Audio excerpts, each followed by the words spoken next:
Protest, दंगे या फिर क्राउड कंट्रोल। आपने न्यूज़ में देखा ही होगा कि पुलिस जो है टीयर गैस के गोले लोगों के ऊपर छोड़ देती है। हाल अभी हुए जंतर मंतर आंदोलन में आपने देखा होगा कि पुलिस जो है एक टीयर गैस के जो ये होते हैं गोले वो लोगों पे छोड़ देते हैं, जिसकी वजह से लोगों के आंखों में जलन, धुएं से जो है आंखें खराब उनकी होने लगती है। बहुत ज्यादा जलन होने के कारण लोग जो है तितर बितर होके वहां से भागने लग जाते हैं। आज की इस वीडियो में मैं यही बताऊंगा कि आखिर ये टीयर गैस जो है होती क्या है, ये कैसे काम करती है, कब यूज होती है, और सबसे जरूरी अगर आप कभी इस सिचुएशन में फंस जाए तो खुद को कैसे बचाए। आज के इस वीडियो में मैं ये सब आपको डिटेल में समझाऊंगा, तो वीडियो को आप एंड तक जरूर देखें, क्योंकि लास्ट में आपको प्रैक्टिकल सेफ्टी टिप्स दूंगा जो इमरजेंसी में काम आ सकते हैं। चलिए अब वीडियो को शुरू करते हैं। सबसे पहले बात करते हैं कि टीयर गैस होती क्या है। सबसे पहले समझते हैं कि टीयर गैस असल में है क्या। टीयर गैस जो है एक केमिकल इरिटेंट है जो क्राउड कंट्रोल करने के लिए यूज होता है। ये टेक्निकली गैस नहीं होता, ये एक जो है फाइन तरह का ये एक तरह का फाइन पाउडर होता है जो कि अर्सोनॉल होता है, जो हवा में स्प्रे होता है। इसके जो है 3 मेन टाइप्स होते हैं। CS गैस, इसका नाम जो है मैं यहाँ पे लिख दूंगा, आप उसको पढ़ लेना, जिसको शॉर्ट में बोलते हैं CS गैस। सबसे ज्यादा कॉमन, और पुलिस और मिलिट्री दोनों ये गैस यूज करते हैं।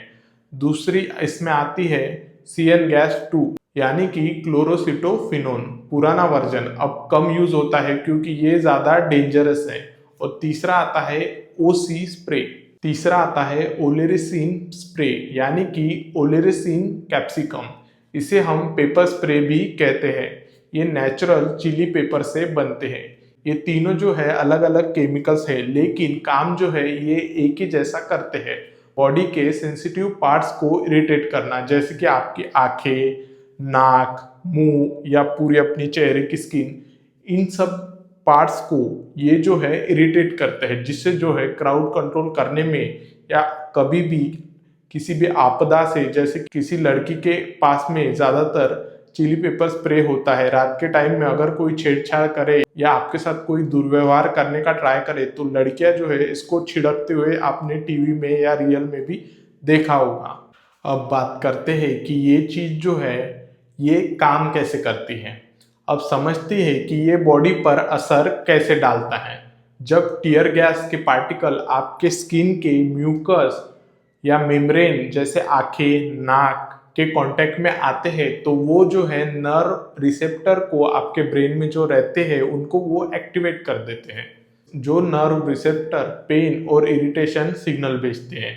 इसके सिम्टम होते हैं आंखों में जलन, ज्यादा आंसू आना, नाक बहना या छींके आना, सांस लेने में अगर ये टीयर गैस आपके सांस के जरिए आपके फेफड़े के अंदर चली जाए तो आपको जो है सांस लेने में बहुत ज़्यादा दिक्कत हो सकती है, या तो आपको बहुत ज़्यादा खांसी भी आ सकती है। आपके स्किन पर जलन या रैशेज भी हो सकती है, और कभी कभी उल्टी आने का मन भी करता है। इसका इफेक्ट ज़्यादातर 15 से 30 मिनट तक रहते हैं। अगर आप तुरंत फ्रेश एयर में चले जाएं, यानी कि समझो पुलिस ने आपके ऊपर टीयर गैस फेंकी और वो जो है आप जिस लोकेशन पर उन्होंने टीयर गैस फेंकी वहां से तुरंत बाहर जाके अगर आप फ्रेश हवा लो तो 15 या 20 मिनट बाद आप अपने वापस से नॉर्मल स्टेट में आ जाते हैं। और पुलिस भी जो है यही चाहती है ताकि क्राउड कंट्रोल हो और लोग जो है तितर बितर हो जाए। लेकिन अगर आपको इसका एक्सपोजर जो है आपके नाक में ये ज्यादा हो जाए, या अगर पर्सन को पहले से जो है अस्थमा जैसी प्रॉब्लम हो तो सिम्टम जो है इसके काफी देर तक या काफी घंटों तक रह सकते हैं। अब बात करते हैं कि टीयर गैस कब और कहाँ पे यूज होती है। टीयर गैस का यूज ज्यादातर क्राउड को कंट्रोल करने के लिए होता है, जैसे कि वायलेंट प्रोटेस्ट या दंगों को कंट्रोल करने के लिए, जब क्राउड पुलिस की इंस्ट्रक्शन फॉलो नहीं कर रही होती है। कभी कभी मिलिट्री ऑपरेशन में भी, केमिकल वेपन्स कन्वेक्शन के अंडर वॉरफेयर में इसका यूज बैन है, सिर्फ डोमेस्टिक लॉ एनफोर्समेंट में अलाउड है। इंपॉर्टेंट बात यह है कि टीयर गैस इंटरनेशनल लॉ के तहत वॉरफेयर में पूरी तरह से बैन है, लेकिन अपने ही देश के अंदर क्राउड कंट्रोल करने के लिए कई कंट्रीज इसे इलीगल मानते हैं। ये एक कंट्रोवर्शियल टॉपिक भी है क्योंकि ह्यूमन राइट ऑर्गेनाइजेशन यानी कि WHO इसको लेकर जो है सवाल उठाते रहते हैं। अब बात करते हैं कि टीयर गैस से जो है अगर आपके ऊपर कोई टीयर गैस फेंक दे तो आप जो है टीयर गैस से कैसे बच सकते हैं। ये जो है अब सबसे इम्पोर्टेंट पार्ट है। अगर आप कभी ऐसी सिचुएशन में फंस जाते हैं जहां टीयर गैस यूज हो रहा है तो आपको जो है आप जो है खुद को कैसे प्रोटेक्ट करें। तो सबसे पहला पॉइंट ये है कि अगर आपको पता है कि कोई आप प्रोटेस्ट में जा रहे हैं तो आप जो है पहले से तैयार रहे। अगर आप प्रोटेस्ट में जाने का सोच रहे हैं तो इसके लिए जो है आप पहले से ही रेडी रहा करो। आंखों के लिए जो है स्विमिंग गॉगल्स या फिर सेफ्टी ग्लासेस साथ रखें और जो आंखों में आप कॉन्टैक्ट लेंसेज लगाते हो वो चीज़ को जो है प्रोटेस्ट में बिल्कुल अवॉइड करें क्योंकि केमिकल जो है उनके नीचे फंस सकता है। उसके बाद फेस को कवर करने के लिए N95 मास्क या फिर कोई गीला कपड़ा साथ रखें। आप जो है फुल स्लीव्स के कपड़े पहने ताकि जो है आपकी सन जो है टीयर गैस से बिल्कुल भी एक्सपोज ना हो और ऑयल बेस्ड क्रीम या लोशन जो है ना लगाए। ये जो है केमिकल्स को स्किन पर लॉक कर देते हैं, यानी कि अगर आपके ऊपर किसी ने टीयर गैस फेंका तो अगर आपने लोशन लगाया है तो वो जो है बॉडी को चिपक के रखता है। अभी बात करते हैं जब कोई भी गैस छोड़े तो तुरंत क्या करें। सबसे पहले तो अगर आपके ऊपर किसी ने भी जो है टीयर गैस फेंक दिया तो सबसे पहला स्टेप है आपको जो है घबराना नहीं है। आपको जो है शांत दिमाग से डायरेक्शन चेक करें और उसके अपोजिट डायरेक्शन में मूव करें।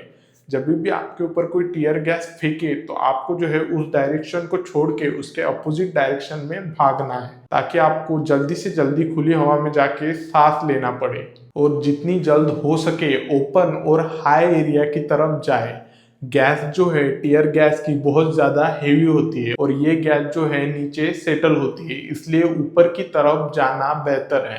आपका मुंह और नाक यानी ये दो पोर्शन को आपको जो है वेट क्लॉथ से तुरंत कवर कर लेना है। अगर आपने कॉन्टैक्ट लेंसेज लगाए हैं तो आप जो है तुरंत उसे निकाल दें।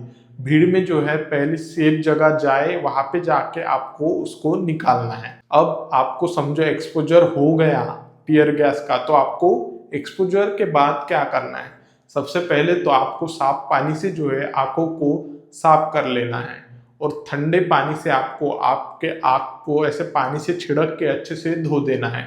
कम से कम 10-15 मिनट तक आपको जो है ये चीज़ करती रहनी है। उसके बाद में मिल्क या ऑयल बेस्ड सॉल्यूशन जो है आपको अवॉइड करना है और आपको जो है आपकी आंखों को बस प्लेन वाटर से ही धोना है। जो भी कपड़े आपके टीयर गैस के कांटेक्ट में आए होंगे उन कपड़ों को आपको तुरंत निकाल देना है और अलग बैग में रख देना है। स्किन को साबुन और ठंडे पानी से धो लेना है। गर्म पानी आपको अवॉइड करना है क्योंकि ये जो है आपकी स्किन के पोर्स को खोल देता है और आपकी इरिटेशन जो है और ज़्यादा बढ़ सकती है। कॉन्टैक्ट लेंसेज है तो उन्हें जो है आपको तुरंत निकाल के फेंक देने हैं और वो चीज़ को दोबारा यूज़ भी नहीं करना है।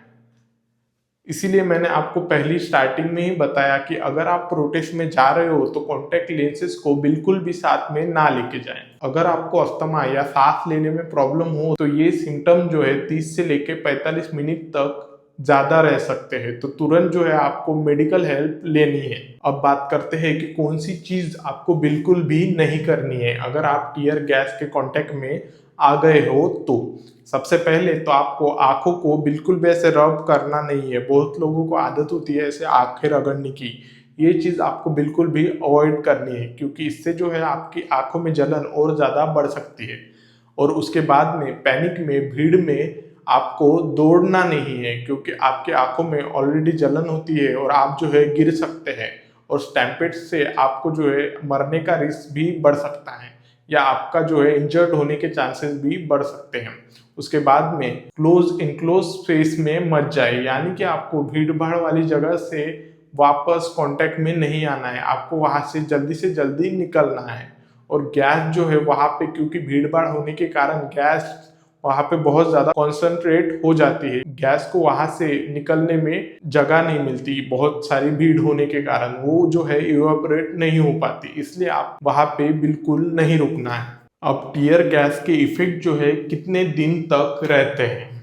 नॉर्मली अगर एक्सपोजर माइल्ड हो और आपने तुरंत जो है इसको अपने आँखों को या बॉडी को अच्छे से अपने आँखों को और बॉडी को अच्छे तरह से धो लिया है तो सिम्टम जो है कुछ घंटों में ही खत्म हो जाते हैं। लेकिन एक्सपोजर अगर ज़्यादा हो और आपने अपनी बॉडी की प्रॉपर उसके बाद में धोया नहीं है या केयर नहीं की है तो आपको स्किन इरिटेशन या रैशेज जो है 1 से 2 दिन तक रह सकती है। रेस्पिरेटरी इश्यूज यानी कि खांसी, सांस की तकलीफ कुछ दिनों तक रह सकती है। स्पेशली अगर पहले से आपको अस्थमा या लंग की कोई कंडीशन हो तो यह आपको ज़्यादा टाइम तक रह सकती है। कुछ रेयर केसेस में हेवी एक्सपोजर से आंखों को जो है लंबी टाइम के लिए डैमेज भी हो सकता है। इसलिए अगर आपको ज़्यादा सिम्टम नॉर्मल से ज़्यादा देर तक रहे तो आपको डॉक्टर की सलाह लेना बहुत ज़्यादा ज़रूरी होता है। तो बस आज की इस वीडियो में यही था। तो दोस्तों आज हमने देखा कि टीयर गैस क्या होती है, ये कैसे काम करती है, कब इसका यूज होता है और सबसे ज़रूरी अगर आप कभी इस सिचुएशन में फंस जाए तो खुद को कैसे सेफ रख सकते हैं। याद रखें अगर आप किसी प्रोटेस्ट या पब्लिक गैदरिंग में जा रहे हैं जहां टेंशन हो सकता है तो हमेशा अपनी सेफ्टी को प्रायोरिटी में रखें और ऊपर दिए गए टिप्स जो है फॉलो करें। अगर आपको वीडियो हेल्पफुल लगा हो तो लाइक ज़रूर करें, चैनल को सब्सक्राइब करें और कमेंट में बताइए कि आप इस टॉपिक पर और क्या जानना चाहते हैं। नीचे मैं मेरी इंस्टाग्राम की लिंक मेंशन कर दूंगा, वहां से आप मुझे इंस्टाग्राम पे भी फॉलो कर सकते हैं।